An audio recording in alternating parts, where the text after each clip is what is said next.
But yeah, you can absolutely share. Excellent. Okay, well, thank you all again. We are so happy to have you join us here this afternoon. I'm thrilled to introduce our host today, Heather. Heather has over 30 years of experience spanning education, media, professional skills training, and public relations. She's been with Graduate School USA since 2008, where she's a curriculum program manager and runs the executive leadership program for the Center of Leadership and Management. Her path here is quite a fascinating one. She started out teaching high school in Western Kenya, then came back to the US to earn her master's in journalism.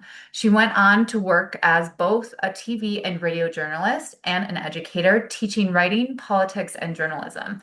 In the early 2000s, she traded broadcasting for politics, serving as press secretary to the mayor of Jacksonville, and later helping lead media efforts for the city ahead of Super Bowl 39.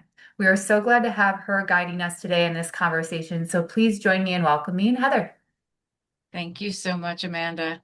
Yeah. I will say, in spite of all the fun time I spent with the NFL, my fascination with football in the last couple of weeks has been all about soccer.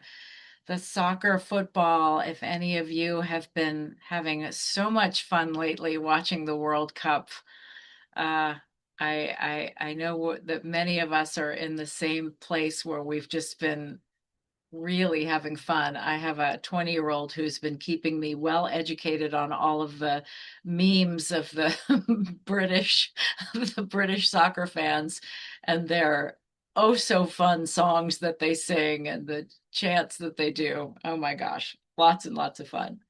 So, hi everybody, welcome, welcome. We are here to talk about your leadership career and the kinds of paths you can take to create a fulfilling leadership career and how we can partner with you here at the graduate school. So, our goal will be to do these things on the agenda over the next 40 minutes. We're going to talk about all of these items, the why behind your career, the executive core qualifications that shape your federal government leadership career, our role that we would love to play in collaborating with you and co-creating your career with you with our leadership development programs, looking at the different options, and then opening up for questions. And as Amanda noted, I do have the chat open.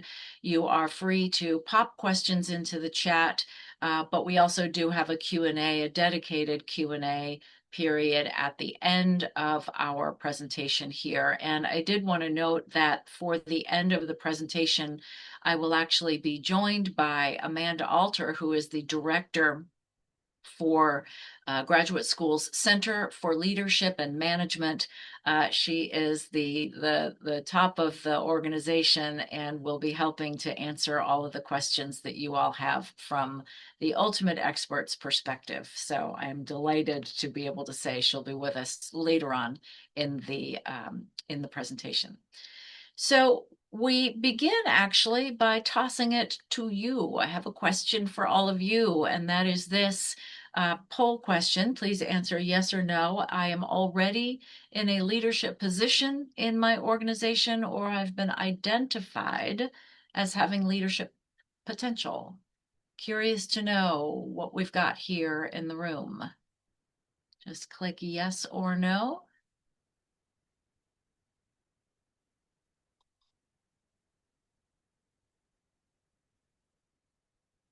All right. Looks like the majority of us are already in leadership positions or have been identified. Excellent.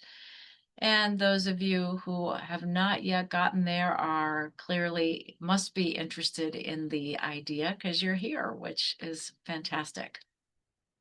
So we talk about leadership careers and what we do when we're beginning or when we are reconsidering where to go next, always is being grounded in the why.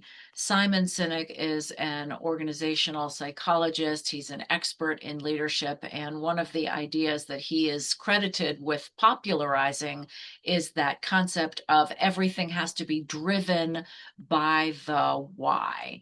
And when he is asking you that, what he's saying is if you start with the why, what you're doing is being able to communicate in simple terms, not what you do, but why you do it, what your motivation is. And we extend that thinking that he proposes by saying if your why as a leader is vague, it's harder to make key decisions. It's harder to make decisions under pressure that are consistent. And so the skill set for leaders today that is consistently expanding, it seems like every day there's a brand new thing that you have to be able to do as a leader, always has to be grounded in the why. I know why I'm doing, therefore I can apply this new skill in this expanding skill set to that why. And so that brings me to my next question to all of you, and that is for you, what is your motivation for cultivating a career in leadership? What is your why? And we've got another poll question we're going to throw onto the screen here for you to think through about your motivation for leadership. Feel free to choose one of those. Note that we also have an option for all of the above and for none of the above. Anywhere you'd like to go with that.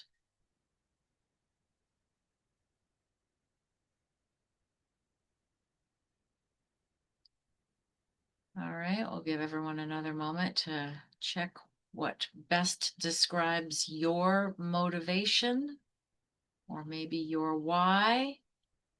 And all right, great, great, great. I'm happy to see that there's 0% for none of the above because we always want to see something like that.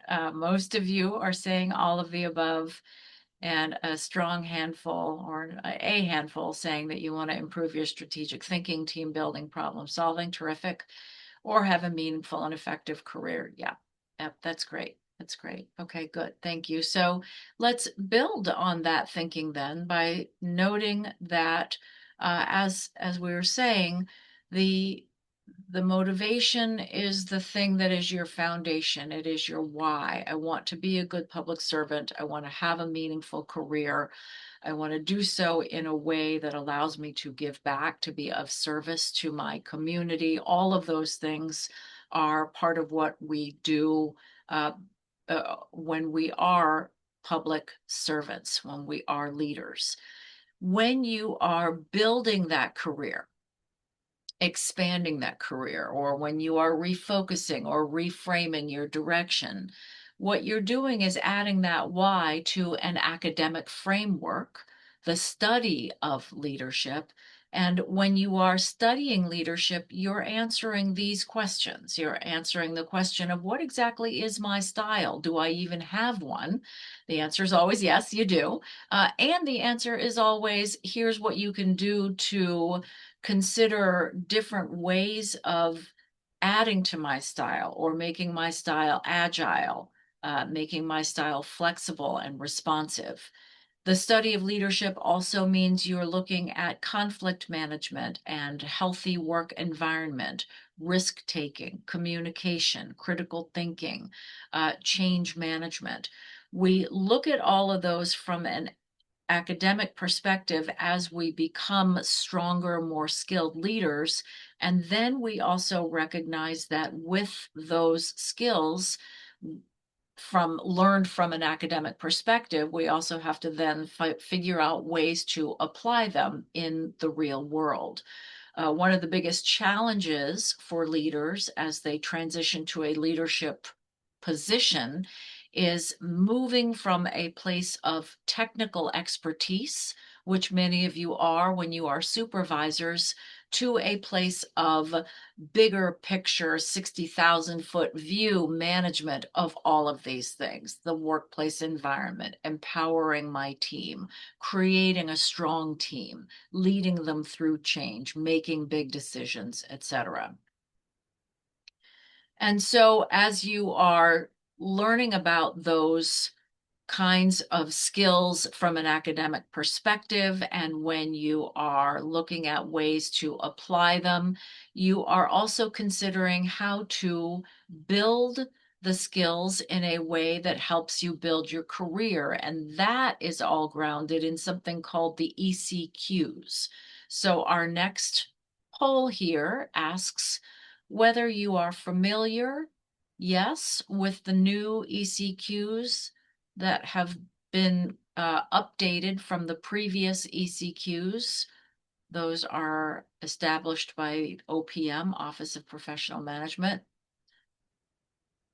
or no, you are not familiar with the new ECQs, and most of you are not. Okay, great. That means I get to talk about something new with you today, which I love being able to do. So bringing together all of what we've been talking about so far, the desire to build a leadership career, the desire to study leadership, the desire to apply what you study to your skills in the real world. All of that gets grounded when you are building a federal leadership career. All of that gets grounded in these executive core qualifications. The executive core qualifications are, as you see here on the screen, commitment to the rule of law and the principles of the American founding, driving efficiency, merit and competence, leading people, and achieving results. When you're building a federal leadership career, you are building a resume, so to speak, of experience that demonstrates proficiency in each of these executive core qualifications. As you build that proficiency, you are looking to be able to say, here is an experience that I led through that shows why and how I'm good at this. So you'll note that underneath each one of these ECQs, there are sub-competencies that sort of tease out what it looks like to be good at each one of these ECQs. So for example, when we are looking at leading people, we say to be good at leading people, I have to demonstrate that I am accountable. I am good at developing others. I am good at executive judgment. So the understanding that you are consistently creating your leadership experience, your leadership track record with an eye toward being good at all of these things, demonstrating proficiency, being able to tie your work to this proficiency is how, that's the how you create that career. So you've got the why I want to do this, and we translate that why into the how, and part of the how is the academic study of leadership, and part of the how is also creating opportunities to become proficient at, to deepen our proficiency, and to demonstrate that proficiency in all of these ECQs.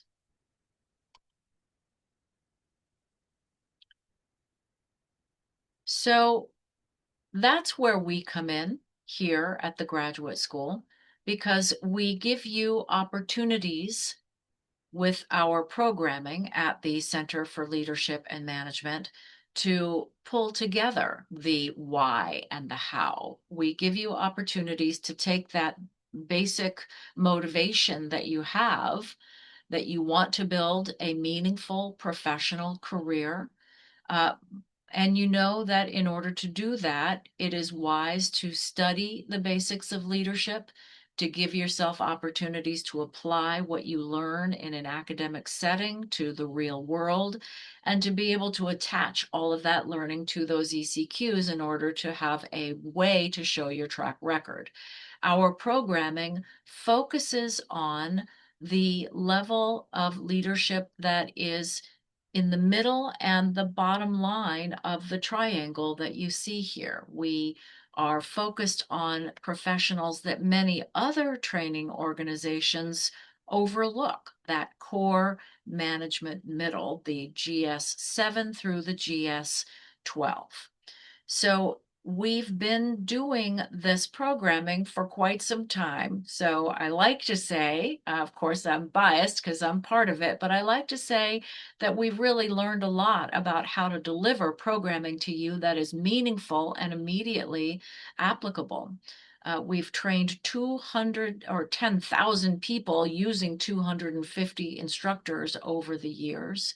And we have created 4 key leadership programs designed to fit all of the spaces in leadership that people are in now and where they come to find us. So we call these leadership programs cohort leadership programs. We do that because you create a cohort, a team of people that comes together to learn for a specific period of time. Those 4 programs are here. The Aspiring Leader Program that works with potential leaders up to GS7. The New Leader Program grabs you when you're between GS7 and 11, roughly. Note that the Aspiring Leader Program is pretty short and sweet. It's just 6 weeks with 2 one-week trainings. The New Leader Program steps it up a little bit, where we have you in class for 3 one-week trainings for 6 months. We step it up again with the Executive Leadership Program, and that's the one that I am the program leader for. So I am always so excited to potentially meet some of you in that program. That one is a 9-month program where we work with GS 11 through 13 leaders. And then the Executive Potential Program, that one is a year-long program, and that cohort is made up of GS 13 through 15. So I'm going to dig in a little bit more in just a couple minutes to what it is that we actually offer and teach in all of those programs. But before I get to those details, I want to share with you a little bit more about our overall perspective when we offer these cohorts to you, and that the grounding for us in offering these cohort programs is that we want to meet you where you are and offer what you need in order to build that career. And what we know after all of this, all these years of offering these programs, is that experiential learning is the strongest way to create a meaningful growth experience for you.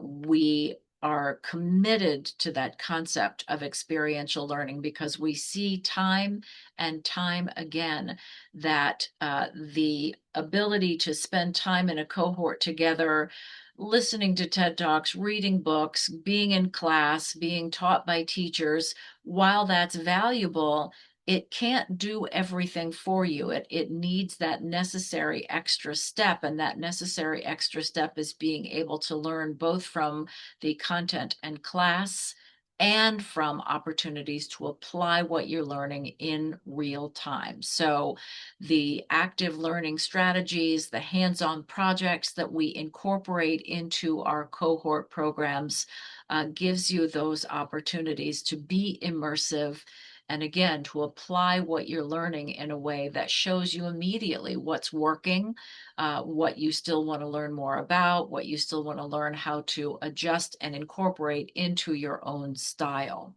We also, in these classes, give you a chance not just to do that experiential learning individually, but also as a part of a team. So you've got 2 different opportunities in these cohorts for that experiential learning kind of experience. Experiential, I say the word experience twice, but that's the idea, that you get multiple opportunities to find ways to apply that knowledge, and of course to meet other people and work with other people whose goals are very similar to yours. We are talking a little bit about how the experiential learner helps you think beyond memorization as well. What we know based on research is that experiential learning is not just helpful for your ability to apply what you're learning, but it's also helpful, in fact, crucial in your ability to ground what you know and remember what you know. It's easy to learn something in a classroom and then forget it the next day. We've all been there. We thought it made perfect sense sitting in class. It was really interesting. We liked talking about it. And then the next day, the real world hits again, and we get up to speed running in our daily activities, and we don't think about it again, and that recall kind of goes away. When we attach experiential learning in these cohort leadership programs to the classroom learning, you get opportunities to reinforce it right away. And so that recall is stronger and deeper and more meaningful. And that's just another quote that we have there that backs up the concept of that experiential learning being a way to deepen our connection to what we are learning. The Journal of Educational Psychology, as recently as 2023, noting that the three-legged stool there of being able to show proficiency in a concept is the opportunity to do it on your own, the opportunity to apply what you've learned to a purpose that you are working on. And we add on the team as well. Again, also Harvard Business saying the same thing. Experiential learning is critical, but it also takes time. And that is what brings us to the reason for why our cohort programs are spread out across a period of time that is appropriate for each learning level, because it does take time. It takes time, and we recognize that in your world, you don't have the luxury of time to just focus on learning. You still have a job to do. And so, what we want is to give you opportunities for that valuable learning, that valuable career enhancement, and be able to balance it with the real world. So you get to accomplish all of it. You get to accomplish the real learning and the real world responsibilities. And all of that is an answer to these kinds of numbers that you're seeing here on the screen, that 43% of people are not able to take advantage of traditional certification programs, certificate programs, I'll get that out any second, because they don't have time, or because they don't have someone who's encouraging them to, or making opportunities available to them, or because their companies don't recognize or reward learning. One of the exciting things about the federal government is that your agencies do, in fact, recognize the value of learning and make it possible for you to apply for our cohort learning programs and provide the space for you to be able to do it. Now, I want to be clear, they don't necessarily provide space as in you are excused from all your duties. You do still have to do your duties. But again, that's where we get to work together with your agencies so that everybody wins. You get to do the program, learn, able to do these experiential learning opportunities, work with teams, etc., and still have your job where you're accomplishing your role there at your job and continuing to build meaningful experiences there. So I have one more poll question for you as I continue to talk about how we at the graduate school can partner with you and your agency.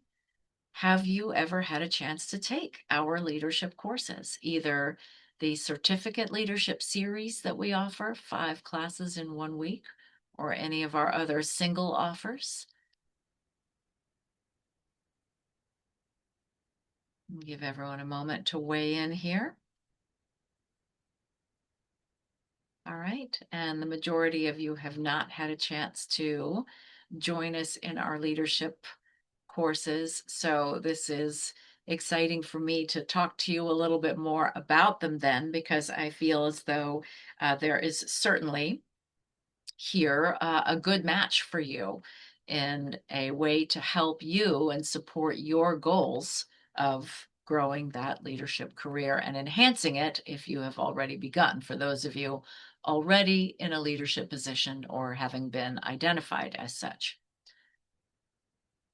I promised that I would dig into a few more details of each of our cohort programs. So now this is what I'm going to do. So as I noted, the first of our 4 programs is the Aspiring Leader Program. We refer to it as ALP. And that's for those of you who are up to GS7, folks who are eyeing a leadership career and feel as though that really seems like a good fit for what your goals are as you build your life in the federal government. It's a short and sweet 6-week program that includes 2 one-week sessions where you actually attend class every day. So the other parts of the 6 weeks, you're independently working, and you are getting a chance to have strong guidance in planning your career and building your professional image, getting classes, and all of it is centered on the theme of the foundations of leadership and a opportunity to start thinking about how you can start plugging in to the executive leadership, executive core qualifications. And I'm seeing a question in the chat about the certifications recognized by all departments. Yes. Yep. In the end, you will receive the continuing education credits. And I believe it is 13.2 that you will, well, no, that's for executive leadership program. There are different numbers of credits that you get for each program. And I'll have to circle back on the numbers that you get for each program. I know for the executive leadership program, which is the 9-month, that you'll get 13.2 at the end, but each program again is different because they are different lengths. Thank you for that question, Patrick. So the short answer is yes. Heather, so Yes. for ALP, it is 6 CEUs that Ah, learns. thank you, Amanda. Of Thank course. you. All right. So that is the ALP, Aspiring Leadership Program. When you are in the ALP for those 6 weeks, you will get a chance to do some self-reflection, examine yourself through the Clifton Strengths Assessment tool that identifies your strengths, your styles. You'll do a professional narrative and a blueprint. Again, we are giving you support and guidance in creating a path for yourself for the next steps in building your leadership career. The next step in that journey would be the new leader program. And we do have leaders who go from one program to the next as they continue to advance through the GS positions. So some of our folks who have been in ALP might jump next to the new leader program.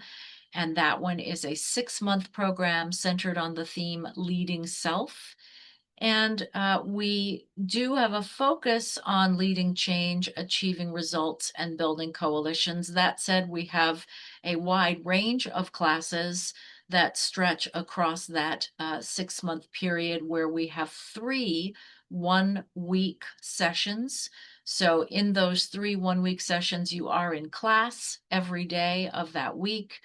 We do work with your agency coordinators to excuse you from work so that you can attend class during those weeks. Of course, you are still responsible for your role at work, but you do have the time that you get to be able to attend class in all of the major subjects that are supporting your growth as a new leader. And similar to the other program, we begin that new leader program with some assessment tools that allow you to look into who you are, figure out a personal development action plan based on skills you've identified that you can improve. And to start improving those skills, we ask you to do interviews with executive leaders. We ask you to shadow an executive. You do some reports on those assignments. And at the same time that you're doing that individual work, you are also working with a team. And your team works during that entire period to come up with a presentation that you all equally work on. And you share leadership roles for that team. So when you get your chance to do the role of team leader, after you do that, you'll write a paper that reflects on your experience of leading your team. The executive leadership program is yet another step up from that one.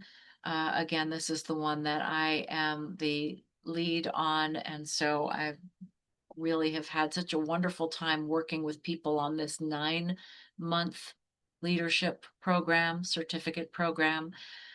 This one has 4 one-week sessions. So, by the way, I note here that they're virtual. They're all virtual. All of these programs are virtual. So, please know that's true of the other ones as well, ALP, NLP, and EPP. Those sessions where you're in class are all virtual. ELP is based on leading people. We do focus on all of the ECQs, but again, our focus is on leading people. And similar to the others, you get an opportunity to use assessment tools like Myers-Briggs and the leadership assess or effectiveness inventory and the Thomas Kilmann conflict inventory.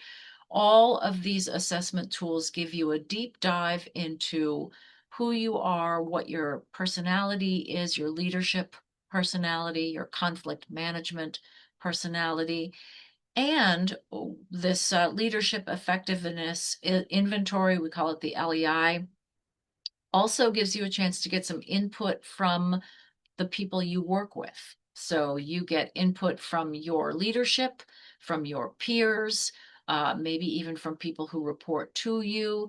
And it's called the 360 because you literally get a viewpoint from all around you that identifies your strengths and also identifies areas for growth, opportunities for growth, which is a terrific way to create then the leadership development plan, where you identify 3 of the things that you see in your feedback you could use some focus on, and you create that plan, which then guides your individual activities over the 9 months. That includes an executive, shadowing an executive. It also includes a stretch assignment. We give you the assignment to do either a 6-week developmental detail outside of your office of record, if that opportunity is available to you. Today's environment is such that there's a lot on everyone's plate. And so if you are not somebody that can be spared from your office at that time, then we do work with you to identify something you can do in your office, but would still give you a stretch opportunity. Practice leading a team from your office that would still give you an opportunity to do something that is new and different and allows you to focus on some of those skill sets that are in your leadership development plan. Similar to the NLP, you will be on a team when you're in ALP, and that team is gets formed the first week that we are together, and you work together for 9 months to create a presentation that focuses on a leadership research subject, and something that you identify together as a team that you would like to research and then present on, that raises a concern or an issue that is current in government. We've had people talking a lot about methods for leading through change. We've had people talking about methods for leadership that creates strong and healthy work environments. We've had people who used historical elements to talk about leading strategic change. The opportunities are broad, and teams have a really fun time with this presentation. It always feels like a lot of work in the very beginning, and in the end, everyone always pulls it together and they're fascinating. So that is a 45-minute presentation. and your team will rotate the team lead position, just like with NLP. And then at the end of that 9 months, you are also submitting a program impact paper. So it is a long list of individual and team assignments. Again, you are working on it over a period of 9 months. So it's not like you have to get it all done overnight. You get a chance to stretch it out, plan it out over that long period of time so that you can manage your time and manage your opportunities for learning, for reflection, for applying what you're learning to both your everyday job and that stretch assignment. And finally, the EPP, the Executive Potential Program for the GS 13 through 15. This one's a full year. So you've got 4 one-week sessions. Similar to the ELP, you've got those inward-looking assessment tools that allow you to reflect on who you are. You also get an opportunity to get feedback from other people that tell you a little bit about what they observe and their experience with you as a leader.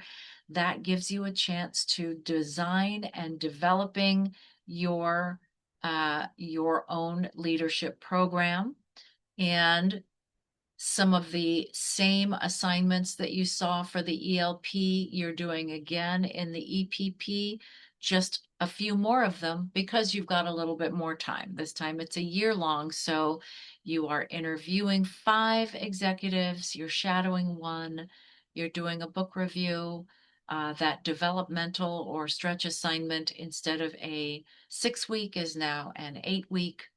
You are also working on a team to come up with a project report that will ultimately be presented to the entire cohort.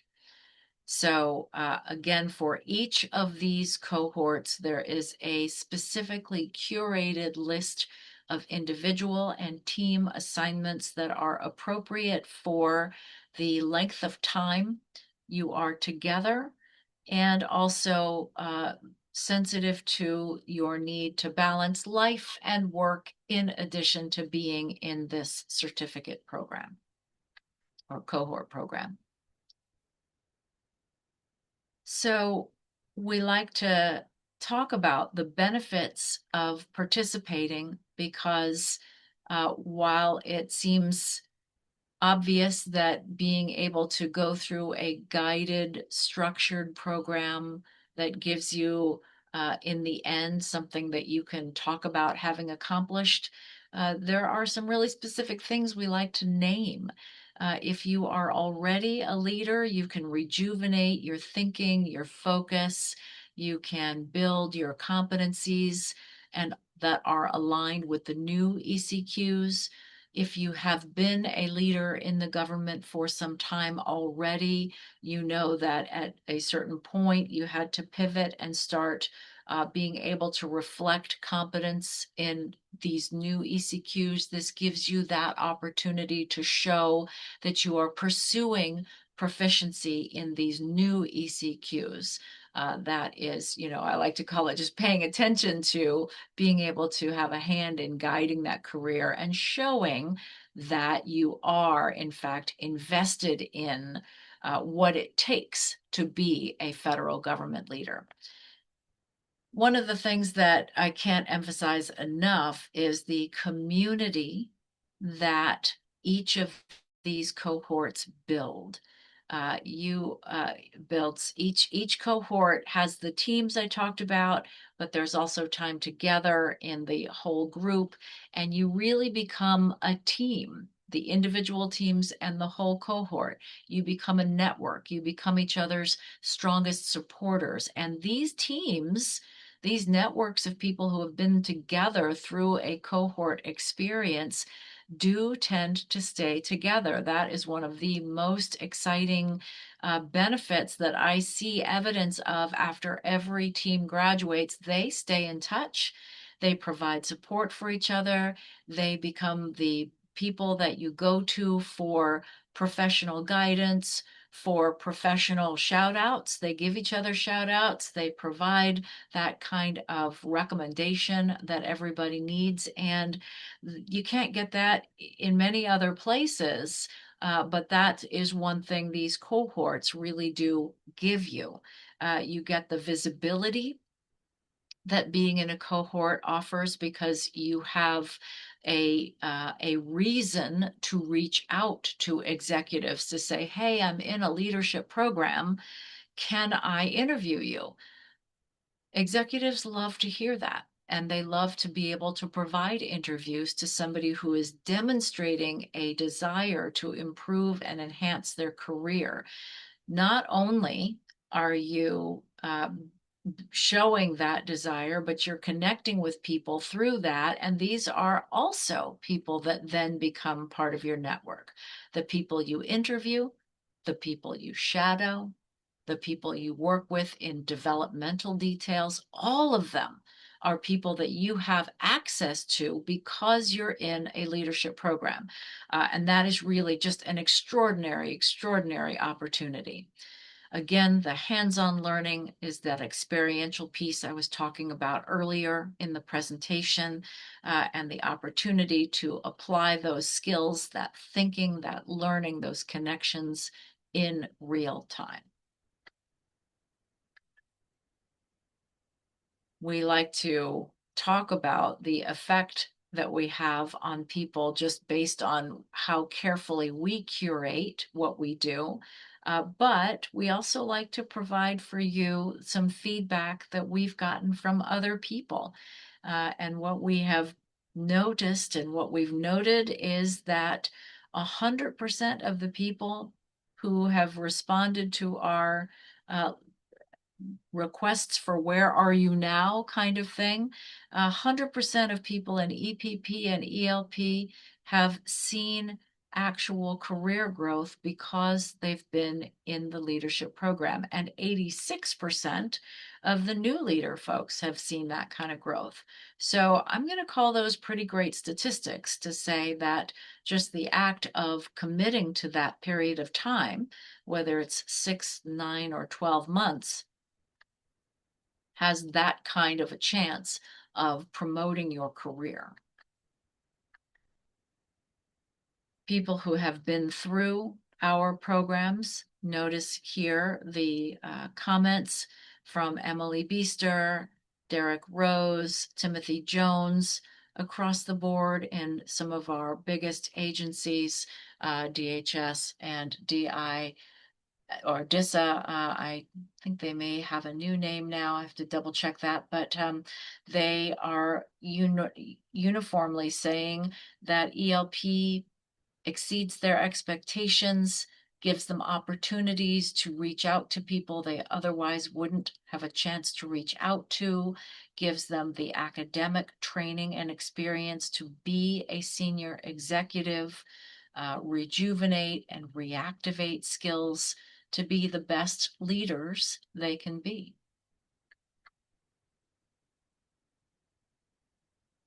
Some more perspectives from some of our previous students, noting that being in these programs does push you out of your comfort zone. It is easy to get used to just sort of going along and getting the job done and being comfortable. And when you take a course like this, it will push you out of your comfort zone.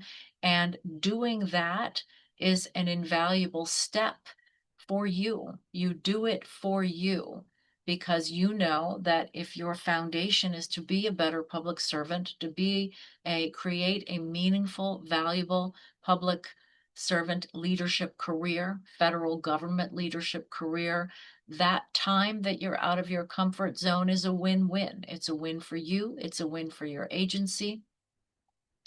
Everybody benefits because you come back to your job reinvigorated.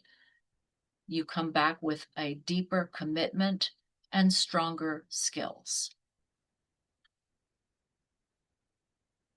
Similar reflections on ELP, that digging in, and EPP, I should also say, digging in to learning, trying out, experiencing, reaching out building a brand new, stronger, wider, deeper foundation for your next couple of years as a leader. So I hope that I'm putting some ideas in your head. I hope I'm getting you thinking about how can I add this to my life? Yes, it's a stretch, and the benefits, as you can see from our folks who have been through it, are real and visible. So if you are thinking, as I hope you are, that you might want to try plugging in, I want to just give you some dates for when you might be able to start your journey in deepening, expanding, rejuvenating, reframing, all of those re's, or just taking a step for you to create a stronger, newer leadership trajectory. New leaders start in August, and these are the dates of those 3 in person, and by in person, I do mean virtual, the 3 sessions, August, November, and February. That would be your graduation week. The executive leadership program dates for this next session begin in September, so we're not too far away. I mean, I guess new leadership is starting even sooner than that. That was August. So NLP, August start date, ELP, September start date, with a graduation in June. And by the way, we do have a real graduation. It's super fun. It's virtual, but it is real. We play the music and everything. Executive Potential Program launches in September as well for your 12-month session. And these are the 4 weeks that you'll meet. And you would graduate then in September of next year. I do want to note one last thing here that, and I'll go back a little bit in my slides because I just want to show you that we had said the GS dates or GS grades for each. Notice that they kind of overlap here. The Aspiring Leader program was up to GS 7. But then new leader starts at GS 7 and goes to 11, and you'll see there's overlap with each one of these. And our point in that overlap is to say that if, for example, you are a GS 11 and you've already had some leadership experience and you really feel like you want to stretch and move yourself into the GS 12 place or GS 13, then go ahead and do executive leadership program. As a GS 11, you don't have to be at the new leader program. You can reach up, stretch up, and get into the next level. And we do encourage that for you. We encourage everyone to dream big and to reach above where you are, because again, everybody wins. So I will pause there and open up the floor for any questions. And as I do that, I will also introduce Amanda Alter. I think I did mention her at the very beginning. I'm going to mention her again. Amanda Alter is the director of the Center for Leadership and Management. And so she is the person who oversees all of these programs. She herself is an extraordinary leader, so you are all quite lucky to have her here today. She's going to be able to answer the questions you have about how you can make this work in your schedule and where would be the best place to plug in and any other questions you might have. I'm going to bow out because I am going to go teach some more of our leaders today in making sure that we continue to build the pipeline and the succession plan for good leaders for our federal government. So Amanda, I will have you take it away. Thank you, Heather. I'm not sure why my camera and video is not going on at the moment, but I'm here and happy to answer any questions about the programs that Heather just walked you through. Um, Thanks, Heather. Have a good rest of your day. Happy to answer any questions about the cohort programs, about our leadership programs, courses, classes, anything at all. Really happy to entertain your questions. So let me know. I think there might be something in the chat. Um, Someone had asked about certifications being recognized. So our programs are grant CEUs, continuing education units, which are recognized by most agencies and departments. And we are also an accredited school. We are accredited by Asset, which allows us to award CEUs for our courses and programs.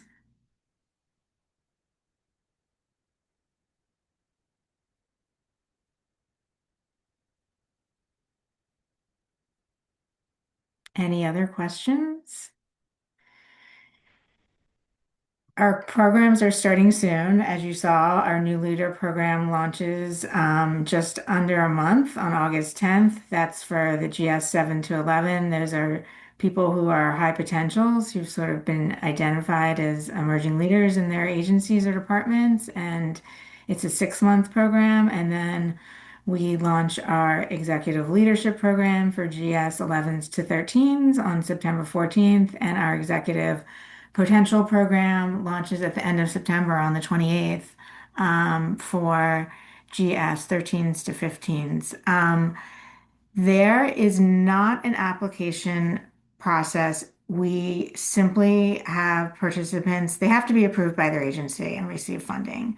And at that point, their agency has vetted them and has approved them to take the programs. And we know they're at the right level and they have their leadership support. So we ask participants to register, and then after they've registered, we contact them for additional information that we used to collect on an application, but we need things like GS level and title and agency and experience, leadership experience and things like that that we use to set up the teams for the programs and to do other cohort activities. So, no, there's not a formal application process, but there is a process where we gather information once you've applied/registered for the program. Hope that answers that question. Um, Pricing is on our website, but just to give you a quick rundown, our new leader program is $41.75 per person. The executive leadership program is $59.75, and the executive potential program is $83.50. We do offer discounts to agencies that send 5 or more participants to a program. So a substantial discount occurs at that point.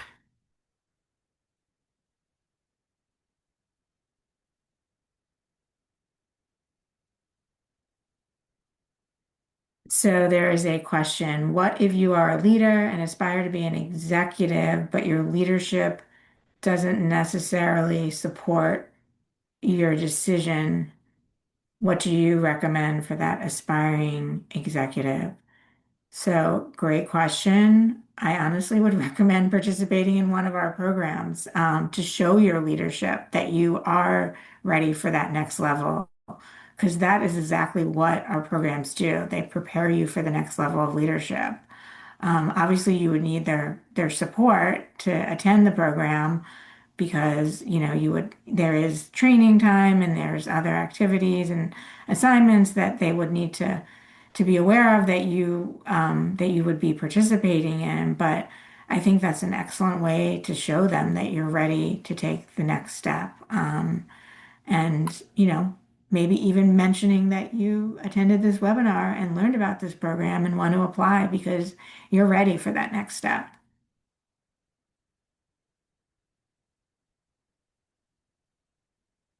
Other questions?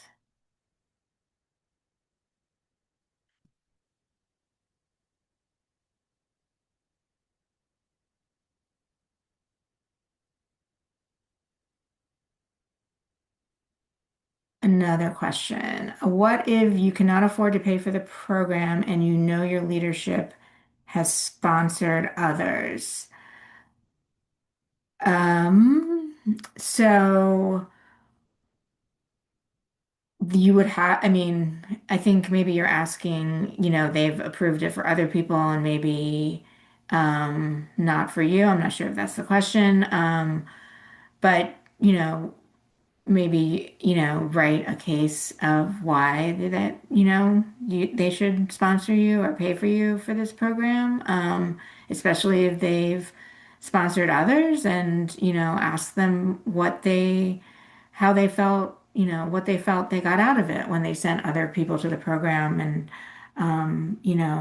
let them know that you're interested in, growing your skills and learning ways that you can become a better, stronger leader, and that this is really a proven way to do that. Obviously, if they've sent people before, they know that. So I hope that helps.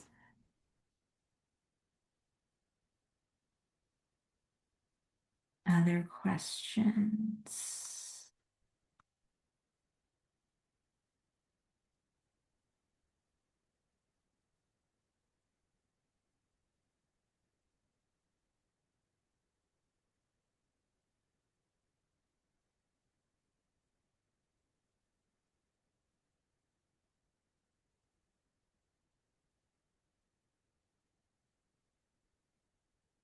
Okay, I think give it another minute or two, but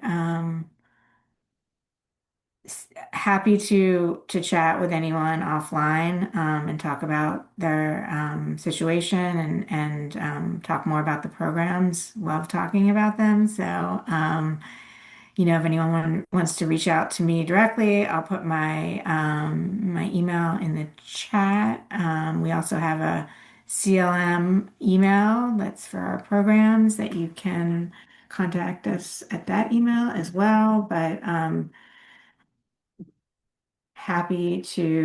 thanks, Amanda. Happy to chat with anyone about our programs. They're really amazing and really wonderful to see what people get out of them. And Heather, I know, mentioned the graduation, but those are really special events because people really dive into these programs and they invest a lot of time and effort and they make these amazing cross-agency connections that they keep for the rest of their careers. And so I like to say that they are not just career changing, but these are life changing, like really professionally and personally, they really are transformative. And, we'd love for any of you to be a part of them. And again, happy to talk about them at any time.